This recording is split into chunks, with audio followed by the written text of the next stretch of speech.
The sound of the impact was enough to frighten the small animals on Nedris Rosegrove's farm. The chickens and ducks began to frantically cluck and clack while the sheep and goats headed for the barn near the edge of her field. The aftershock, or the tremors, are what actually startled Nedris. The ground shook as if Gorham himself had laid a hand upon Avestan, and this scared her.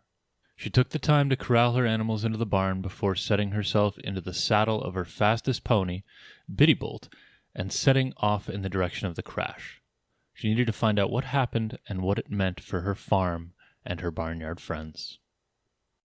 Biddybolt took off down the road with all the speed it could muster, and before she knew it, Nedris herself was standing at the edge of the massive crater, easily 2 or 3 times the size of her farm, and at the center of it sat a large ball of what appeared to be just metal. She slowly climbed down the steep sides toward the ball, and noticed the mercurial nature of the outer shell. It could be a trick of the light, or perhaps the metal was actually shifting. With a furrowed brow, she cautiously approached the object, watching the metal twist and swirl. It wasn't so much shifting as it was writhing. Struggling, perhaps. Nedris rose a hand, which quickly morphed into a claw, and she poked the husk.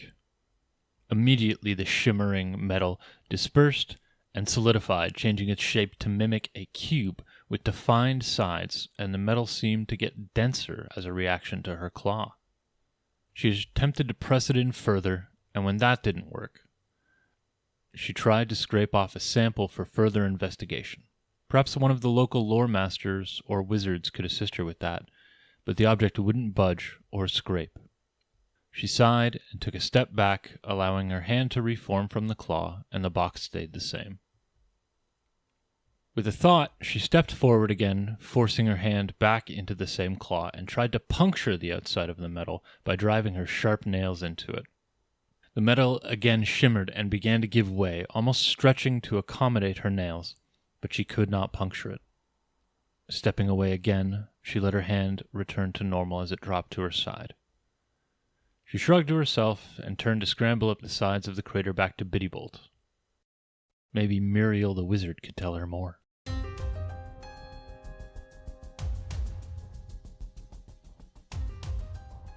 Hey there, creatures, and welcome to Encounter This, a podcast exploration of the creatures from Pathfinder 2nd Edition and the lore that surrounds them.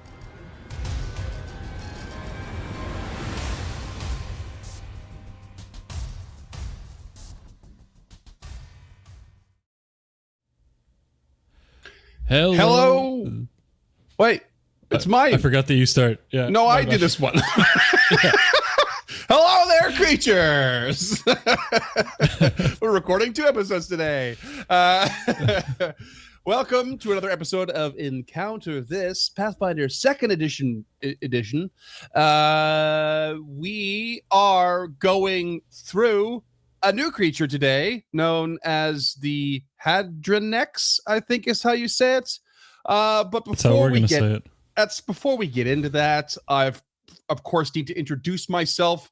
For those of you who don't know me, my name is Freeman Energy Ray Eiston, and today the Hadrinnex will be presented to you by none other than my co-host James from the Sky Kid. Follow along on Bestiary number 3, page 127. James, what do we got? This, I don't know how long this episode's going to be. Normally I get a pretty good feel for it, but there's not a whole lot out there. This is definitely like a 2E singular creature. I couldn't even find anything tangentially related. Something new? Something really new and really interesting, I think. So the homebrew section or the dialogue about the mechanics might be... might take a little bit longer than usual, which is great. Okay, so cool. I could honestly say I have no idea what this creature is. Never heard of it. No idea what it looks like. Not a clue. Yeah. Well, let's just jump right into it then. So the Hadrinnex, let's just pull up the one picture because it only exists in 2E. Okay. Looks like this. What the hell is that? Yeah. For audio listeners, it's like a beam of light encased in stone with like 8 spider-like eyes. It is real weird. It is. It evokes like the imagery of it being made of magma, or some such. But now that you said it's light inside stone, I can see that. My first thought though was this was some sort of fire creature. Wow, that is wild looking. This is all these cracks and crevices, and its arms are like blades. It looks like it almost has a thumb there. Yeah. I'm not really sure what's going on. No, it is really complicated to describe vocally, which is why it's great that we have our Instagram, which you can find over at Uncharted, Instagram.com/UnchartedKnow. You'll be able to see a picture of this. It's humanoid. It stands on 2 feet. Like I said, it's got spider-like eyes on the top in front of its head. It's got multiple eyes.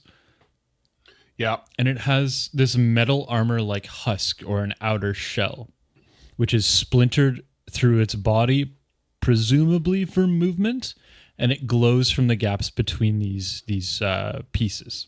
Mm. But the glow actually comes from the creature's thorax, in an organ called an energy gland. Okay. Which you can kind of see, like, if you look really, really close to the bottom of the chest where the chest meets the hips, the light looks a little bit brighter there. Yeah, it looks like it's like casting like a god ray out of its stomach kind of thing. A real small one. Yeah. So the premise behind this creature is that it collects energy and restructures its own biology to protect from that specific energy. The organ is incredibly fragile and known to fracture after a Hadrinnex is killed. Oh, okay. Yeah. So these resemble defensive systems more than living creatures. They evolve at a very rapid rate, like a shapeshifter, but only versus what attacks them. And they are thought to have been created through advanced technology or magic rather than like evolved or birthed. Okay. I'm now trying to run through my head what traits this creature's going to have. I'm not looking ahead. I'm kind of it's wondering. Before we go into the mechanics, let me try and guess, but keep going. Okay. Yeah, so they have a primal intellect, but very poor problem solving and improvisational abilities. So they usually follow smarter aberrations as bodyguards or general minions. There's a pretty big hint for you. Well, I was already leaning that direction. Yeah, I figured you would be. Yeah, when you said possibly created by advanced technology. Yeah. So they perform simple tasks very diligently, and their adaptive physiology makes them prime for dangerous environments. So if you need something mined in that, let's say, like a lava field, like these creatures can rapidly evolve to protect themselves from such energy. That's really neat. And they can be found hibernating in remote areas, which is kind of what I was getting with today's intro. So hopefully that came across. And these husks are shaped into pods, usually found at the center of the crater, like, again, in today's intro. Right. Okay. This leads us to believe that they originally fell from the sky. And leaving that hibernation takes 2 months to extrude limbs and restart processes. So again, we're getting to more of like a technological aspect here. Okay. That being said, this can be jump-started with a daily dose of energy to its energy gland. So if it falls in like a very cold environment and the wind blows cold air into its energy gland, it can start that process faster and faster. Interesting. Or if it falls into a lava pit. Exactly. Yeah. And there's energy in there. That's pretty wild. But I mean, this really like kind of evokes this idea that they might be quite invulnerable in the right circumstances. Like, you know, that's a lot of extremeness to quickly adapt to. Yeah. From what I read from their stat block, which we'll go over very soon here, they are pretty deadly. I would not want to face one of these creatures because as a player, I think it would be incredibly frustrating. Interesting. Yeah. Okay. Yeah, neat. Anything else? So that's it for the Pathfinder. That's it. Okay. Yeah. So that moves us on real simple here on Encounter This. Oh yeah. Yeah.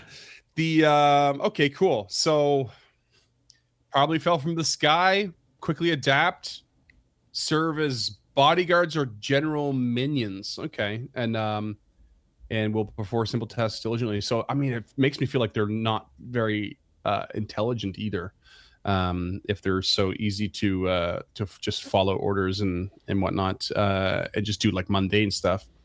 But I mean, aberration is definitely top of the list there for traits. I wonder if they have the light trait, or even elemental. Though I feel like elemental is a bit of a stretch, but it just kind of gives me the vibes from the adaptability, based on the energy. But yeah, I'm going with aberration and possibly light traits. Okay. Those are really good guesses. Based on the artwork, that's what I would have guessed as well. Yeah. But just for consistency's sake, we're going to dip into mythology and folklore. Okay. There is nothing here from our world. These are, like I said, a completely unique creature, but that's to help me with timestamps and to keep it consistent. So we're just going to move straight into the mechanics. Start writing your own modern folklore, listeners, so that we have something to dip back into later on. There we go. All right. Mechanics. Less than 10 minutes in. Woohoo! Here we go. That might be a new record. You got one of two. They're aberration and uncommon are the traits. Okay. All right. Uncommon. Uncommon doesn't really count. It's kind of a cop out. Yeah. Yeah. That really just affects the recall knowledge DC generally, right? Yeah, pretty much. And it's reflected here. So they're a CR8 with 27 AC, 118 HP. They're large, neutral evil, and like we said, aberration uncommon. Okay. Neutral evil seems odd. Yeah, I don't understand that at all. Yeah. I guess probably because they're not from around here. I don't know. Static aberration alignment. This is why they're doing away with it. And okay, and I didn't expect them to be large. I mean, I just felt they were going to be like kind of a larger but human size. But okay, large I'll take. Yeah, it's fine. I'll be honest with you. None of this stat block really, like, normally when I go through a stat block, there's some linear things that, it hits the beats and it all kind of makes sense. Nothing here. Like it was all it all okay. Kind of made sense, but also very out of left field. Does this give you the vibe of like this is a last minute filler creature for the book or something? Well, so I think this is probably a creature designed for an adventure path, like Fallen Stars. Is that what it was called when the robots fell to Earth? Oh, I'm not sure, to be honest. Yeah, I can't remember, but it's definitely like science fantasy creature as opposed to like mid or low or high fantasy. Like this is definitely on the very edge of, I wouldn't even call this a fantasy creature. This feels left over from Starfinder. Like it doesn't, right. Yeah. It doesn't really jive with anything we've touched or played. Like it's so outside of high fantasy or even so you would probably, if you were to see this creature right out of the gate, maybe you would place it in like Numeria where like, the starship stuff did fall, and that's where the technology is from space, and it's very, it's kept very, close to the chest by, I think it's the Technic League or something like that. Yeah, or the Mana Wastes. I think this creature could play with. Sure. Anywhere there's like large swaths of dangerous land, it could work in. But this creature, when I'm playing a fantasy game, I'm sure we've talked about it before. This creature is on the outside. As somebody who sat down to play a fantasy game, I would be upset if this creature showed up. Just like for the same reason that I don't want gunslingers anywhere near my fantasy. Right. Yeah. It just all right. Well, doesn't let's flow with that kind of world. Dive more into it, and I'll see whether or not I agree much on that point. So 17 perception, and the recall knowledge is aberration, occultism for DC 26. Unspecified is 24 and specific is 21, so those DCs are a little bit higher. Their speed is 40, which blew me away. Didn't expect that. Yeah, that's fast. Languages are Aklo and telepathy via touch. Oh, interesting. Yeah. Aklo lining up with Aberration Alien. Telepathy at touch is an odd choice, but okay. Yep. They have dark vision, which is one of the few things that makes sense. Mm-hmm. Their ability scores kind of make sense. They've got a 6 strength, a 6 con, a 4 dex, a 3 wisdom, and then a -3 for intelligence and charisma. Their skills make no sense to me at all. They've got a 16 acrobatics, an 18 athletics, which do make sense. But then they've got an 11 occultism, as if they're going to recall knowledge. Right. So, I mean, I called it on the intelligence. Kind of neat to see that it's also there in the charisma. Occultism, I'm reasonably sure, is an intelligence-based recall knowledge, not one of the wisdom ones. It is, yeah. So that is an odd choice. Also, again, feels like cookie cutter aberration choice. Oh, is it? Okay. I mean, maybe kind of like Aklo. It's like, okay, yeah, it's aberration, it's alien, so it speaks Aklo and it's got some knowledge of the occult. Call it a day. Yeah, I'm just making the assumption that it was a lazy choice. Yeah, acrobatics and athletics is fine. You know, those always make sense. Even intimidation with a -3 charisma would make more sense because it's big and it's intimidating. You know, at least give it a chance to like scare you a bit. But yeah, it seems odd. Yeah, the occultism was definitely an odd one for me as well. Their saves make sense. They've got an 18 fortitude, 14 reflex, 17 will. Okay. And they've got DR, energy 15, and physical 15. And those are dependent on a reaction called rapid evolution. Okay. So this is this creature's whole thing. So we're going to start with our reaction, which is not something we normally do. Okay. So yeah, cool. This reaction has the morph, occult, and transmutation traits. Mm-hmm. The trigger is whenever you take damage of physical or energy type. So any physical any energy type. Okay. Sure. So if it takes physical damage, it reconfigures its husk, that outer shell. If it takes energy damage, it reconfigures its energy gland. Mm-hmm. So if it takes piercing damage, as a reaction, it gains 15 resistance to piercing. And that DR applies to all attacks until it uses the rapid evolution reaction again. So the trigger here is takes damage. So it's not getting this resistance to the triggering damage. It's after that. Yeah. Okay. Exactly. The energy gland defaults to sonic. But when the energy gland changes, one of its attacks, the energy ray, changes to the same type. So again, that will default to sonic. Okay. When the husk changes, the physical damage, so does the damage type. And it adds a default. So bludgeoning adds the shove trait. Piercing adds the deadly D8 trait. And slashing adds the sweep trait. This defaults to bludgeoning. Okay. So that's why it's got I think I'm following you. That weird saber arm. Yeah. Right. Okay. So that changes its shape for its own physical damage that it's dealing. Yeah. So if it takes piercing damage, it immediately becomes it gets GR 15 piercing, and its physical attacks then do piercing. Okay. If it uses this rapid revolution trait. Yeah. Exactly. Yeah. Cool. So as far as I'm able to tell, its husk and energy gland can be configured differently at the same time.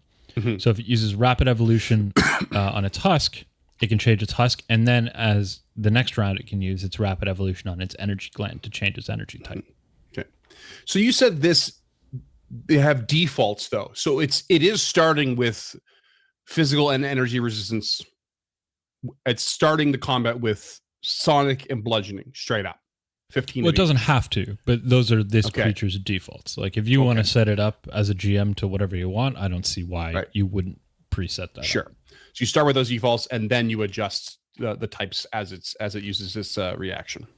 Yeah. Best guess to those reasons are Sonic isn't really defended against in most places, but it's pretty rare. Thematically, I would say it defaults to Sonic and bludgeoning because it pierced the sound barrier on its way into the planet and it hit the planet. So default to bludgeon. Why not? That's how I justify it in my head. Funny. I'm sure Paizo just. This is one of those things where I think I just made an excuse for it, and I think Paizo I love it. Just defaulted to it. What's it like walking in my shoes?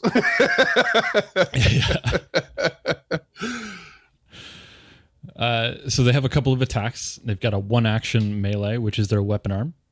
Mm-hmm. Excuse me. 25, 15, 10 to hit. 10-foot reach. 2d8 plus 9 physical, and then whatever rapid evolution trait it has will be that damage type. It has a 2-action melee attack called Extend Limbs. It makes 2 arm strikes. They must be against different creatures, but its range increases from 10 feet to 20 feet. Ooh, that's pretty cool. Yeah. And it has 2 ranged attacks. The first one is a single action. It's called Energy Ray. 18, 3, and 8 to hit. This has the Evocation and Occult traits. It is 120 feet range, and it is 5d6 energy damage. Again, see the rapid evolution. Mm-hmm. So if it's fire, it will be fire. Yep. And its next ranged attack is also a single action. It's not really a ranged. It's a 30-foot cone. Again, Evocation and Occult. It's a DC 26 basic reflex save, or take 7d6 energy damage. Okay. There's a secondary option for this vent energy. What you can choose to do instead of the 7d6 in a cone is add 2d6 energy damage to the weapon arm. This lasts for 1 minute. Oh. Yeah. Wow. That being said, either choice makes the energy gland dormant and the creature loses its damage resistant until it uses rapid evolution to reconfigure the gland using the weapon arm variant. Removes and previous energy boost to weapon arms. So it's blasting this energy out and then losing its DR, energy DR, until the reaction comes in again. Yep. Yeah. Okay. This is interesting. So this is I'm with you. This is a scary creature. It could really mess you up. If you know nothing about this and cannot get a recall knowledge off, this thing would be very difficult to figure out how it works. It would be up to the GM to really, create a visualization of it transforming its body, to give you an idea of what's changed. For energy, like I would say, do something like, make sure you give it like a color of some kind, or it evokes some sort of energy, like, it glows with a fiery orange or some such. And then the physical one, I mean, that's a little bit tougher, I guess, but it is, but you could just shape the weapon into general shapes. It becomes a point, it becomes an axe, it becomes a hammer like that. But I mean that the physical GM attack side is but the physical DR side's a little bit tough to describe, but people might eventually they'll pick up, if it's got a piercing weapon, it's they'll pick up pretty quick on that. It must be immune or resistant to the piercing damage. But like it puts a lot of work on the GM's plate.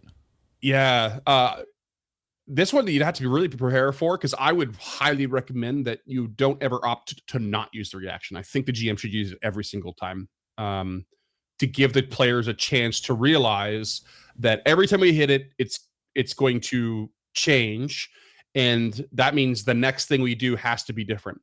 And that's really the only way to defeat this creature is to play that through that cycle of different options, which really stands out as one of the biggest things you need to remember. Have a wide spread in your repertoire. Do not just focus on one or two things. You need options, and don't just rely on your party members to have all the other options for you. Like, everyone should have options. James learned that the hard way once as well. And on something as simple as who I specifically went out of the way to make sure they had piercing, slashing, bludgeoning, and ranged. Yeah. So James learned a lesson on something as simple as simply having more than just a melee attack. You know, it was a tough lesson learned, but this thing has got a hell of an action economy though, because it can extend limbs. It just like bam, bam. Oh, I hit my mic. Sorry. Sorry, everyone. Bam, bam. Get all excited. From 20 feet away, and then just blast an energy ray all in the same turn. Like that's right. That's so to me, I would go differently. I would first action vent energy to give it the weapon energy, that extra 2d6, and then extend limbs. So you've got 2d8 plus 9 plus 2d6 energy each attack. But you're vulnerable to energy for the next round. But, you know, you just reaction at the top of next round. And then you're good again, And that you're never really going to be hyper reliant on the energy resistance and the physical resistance if the players are swapping up their tactics each time. So it's not it's something to just use. I picture this creature using it all the time because it's got a low intelligence, but it's got a reasonable wisdom. So it's like, it's not really thinking about it. It's acting on instinct. The instinct is defend against whatever hit me last. That's it. Just go, go, go. So I think expending that, eventing that energy is like a totally viable tactic. I think it's a smart thing to do. Even get rid of your energy resistance to really amp up the damage you're doing.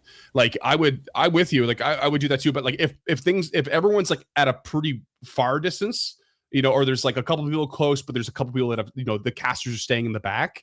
You know, that's when I would extend limbs and energy dray. But once they're getting in a little bit closer, if they're all getting in a little bit closer, then I'm going to vent that either in a cone to catch them all, or I'm going to do what you said, and I'm going to put them on my weapons and then extend limbs. And then from there, sure, it's lasts for 1 minute.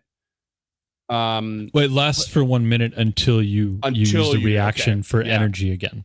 So if you really want, you can just keep that rolling, especially if the party doesn't have. If you want to be real nasty, if the party does not have the range of attacks that they need to defeat this thing, you can just vent that into your limbs and just extend limbs energy ray, and keep your distance and really fuck them up. That would be brutal.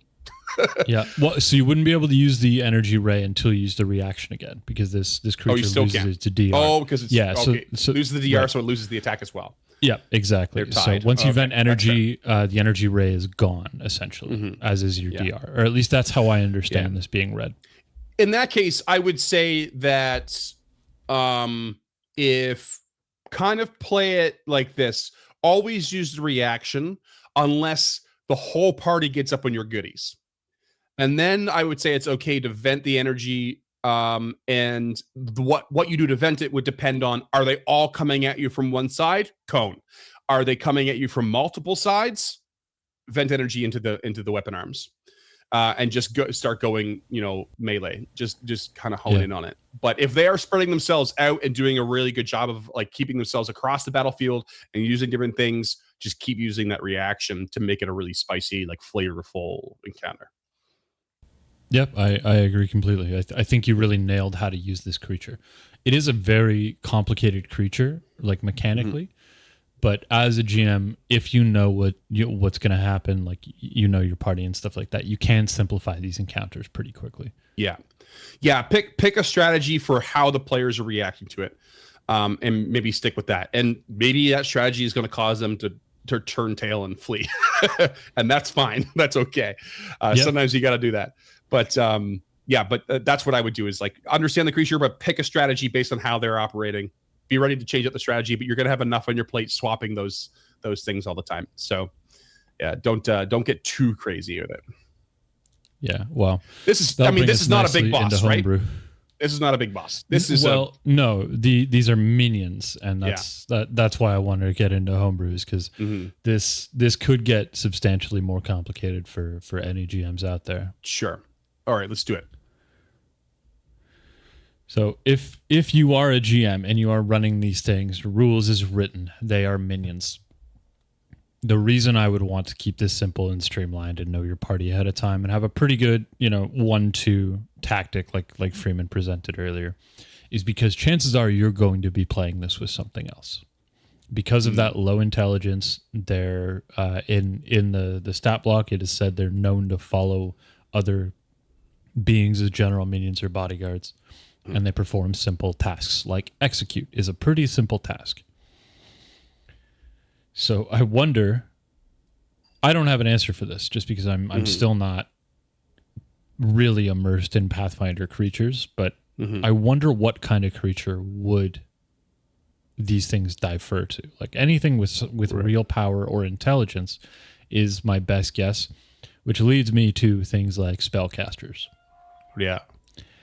And if you have this, one or two of these things, and a spellcaster, you can really hurt your party, whether that spellcaster's a controller, a buff, or a debuff. Things can get very, very difficult. In my mind, I love the idea of pairing this thing with 3 castings of a dimension door and just free movement around the battlefield.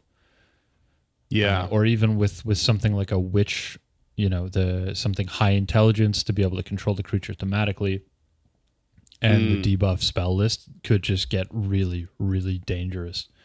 So yeah, I would be careful about what you pair these creatures with and how you play them, because I don't see an easy way or a quick weakness to defeating these things other than scouting and making sure you hit those recall knowledges. But DZ26, it's not a gimme. It's definitely not a gimme for occultism, and 24 is not a gimme for unspecified. So no, not at all. I have a hard time imagining what this serves as well. Like, I'm with you on that. This feels like a leftover Starfinder creature. It really, really does. It feels like you would just, this is one of those like kind of random, harsh environment planet encounters, every time I look at the image from this thing, I don't know what it is, but I think a Heavy Metal 2000. Every time I look at it, that's all I can think of. Is the grim, dark future. Yeah. I'm kind of stretching it a bit here. Like, I feel like maybe you could get away with a type of hag that this thing serves. I know they've done a couple interesting ones over the last couple of years. One even being a rust hag. So that gives like a different kind of imagery than your classic sort of green hag or what have you. But even that, can't manage to convince myself of that so much. Maybe a worm that walks cultist. No, I don't even really believe that so much. But what I want to think is illithids. I want to think mind flayers. Oh, right. They don't exist in this, No. Maybe aboleths, I guess. But like, it still doesn't feel right because these do feel like an alien less than like, the other aberrations do. They feel like something that actually came from outer space in a way. Yeah, they really do. Yeah. In a way that like only clockwork beings feel. Like they really have that alien feel, and that's why like the Agalothu family tree is kind of the only thing that I can think of. Yeah. But again, that doesn't really fit to me. Like in my head, these things are like servants of Vesk. Like they're scouts for the Vesk military or something on like hostile planets. Right. Yeah. That's exactly what, like, I think of that sort of thing as well. Like something this big bulky creature that serves something that's like a culture that's kind of militant, or like a militant culture has taken advantage and found these things and taken advantage of them and does their best to use them as, just like grunt work or, terraforming operations or something like that. Yeah. Maybe it's because I've been watching season 3 of The Mandalorian. I've spoilers for a subplot, but they're looking for a droid to go into a hostile environment, and right. This screams that to me. Yeah.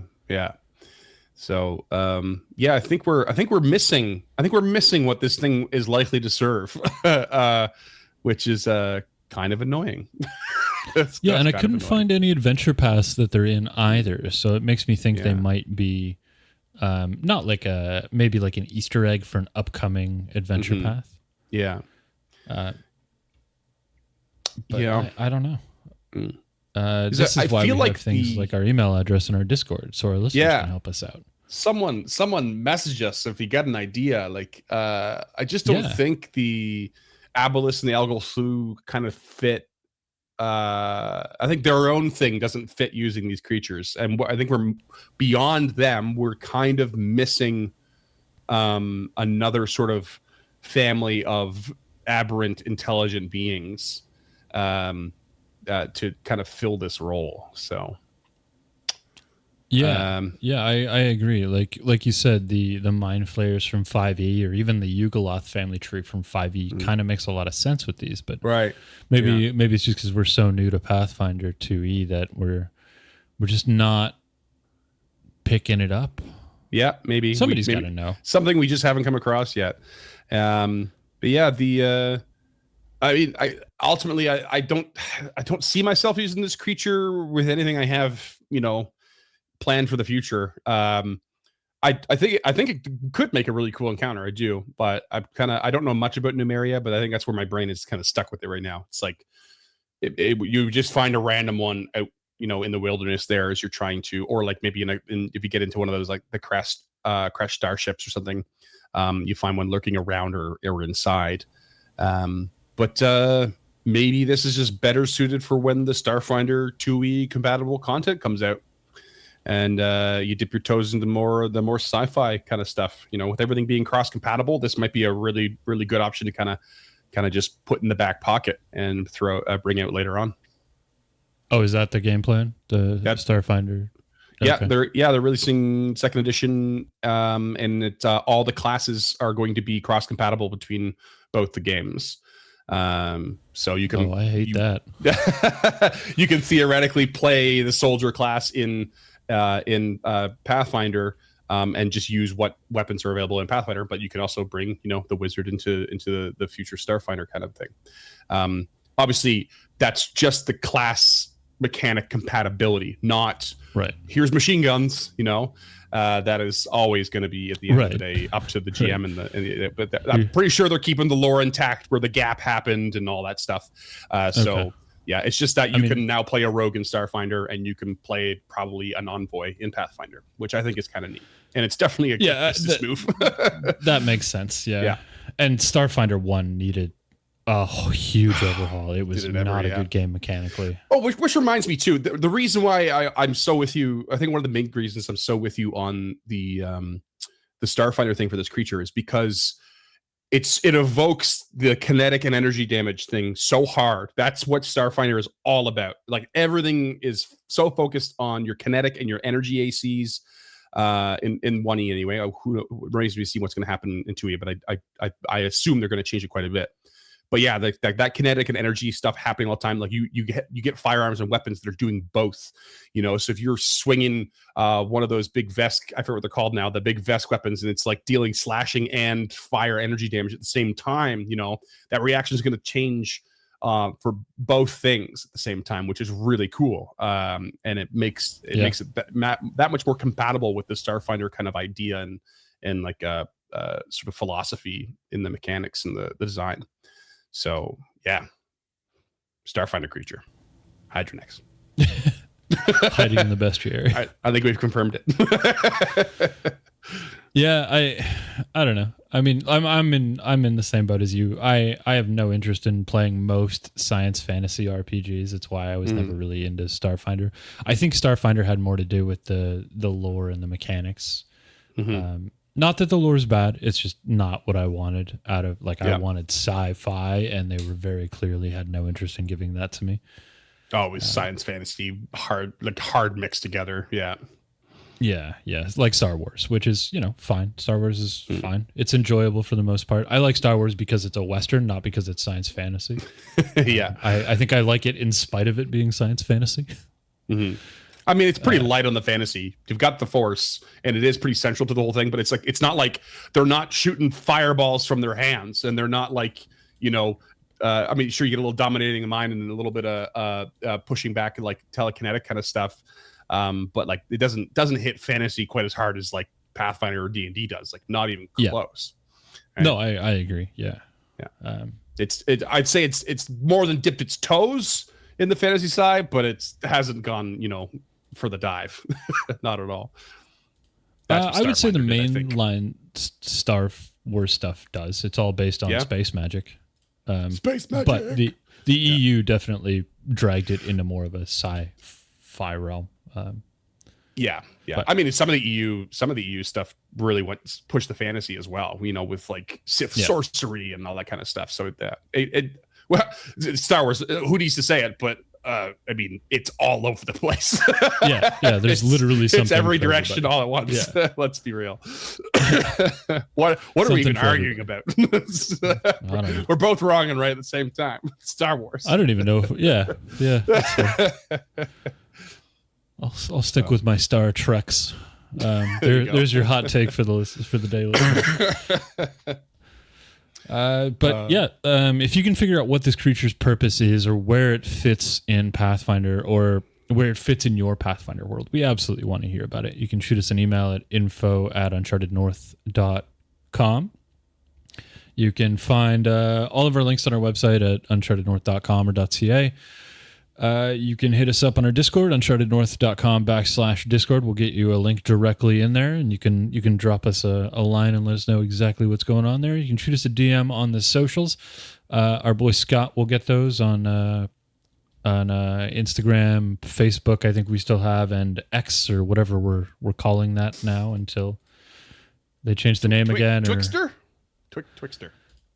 Yeah, I mean, honestly, by the time this episode releases, its name could have changed again. But if you're on the video one, you can see all of our socials scrolling down there. If you're on audio, you can find links in the description below, including to this YouTube channel where we release episodes every other Thursday, just like the audio, same premiere. I got nothing else. Oh yeah, Patreon. If you want to shoot us some money, if you like this. You got some $5 spare a month gets you. We can use it. It does help. Yeah, $5 a month will get you a handwritten thank you letter and some other goodies. And for $10 a month, you can suggest a creature. I think our last episode was a creature, Skull Taker. Skull Taker, yeah. Was a Patreon request. So if you want your name in the history books all over the YouTubes and the audio podcasts, it'll only cost you $10 a month, which is pretty cheap for the amount of work some of these folks have made us do with like the Knoll suite and stuff like that, or the Golem suite. So yeah, if you like it, and if you could tell a friend, because we thrive on word of mouth. We don't do any advertisements. Any ads you see during the show are YouTube specific ads, and we have not said that that's okay. There are no ads in our audio feed, and we never have any intention of throwing ads in there. We believe this content should be free, and if we are going to survive, it should be on our merit alone and how much you value that merit as an audience. So I mean, thank you for how could we ethically watching. Charge for showing how much we don't know? It just doesn't make any sense. I mean, Fox News does it all the time. Okay, before I get us canceled, we will see you in 2 weeks with episode 110, whatever that's going to be. Can pretty much guarantee is going to be longer than this one. Okay, that's fair. Yeah. This one's coming in at just shy of 45, so that's the dream, isn't it? Turned into an app. And we barely talked about the creature. Yeah, it's true. All right, thanks friends. Listeners. We'll see you soon. Bye. Until next time, creatures, thanks, as always, for listening to Encounter This.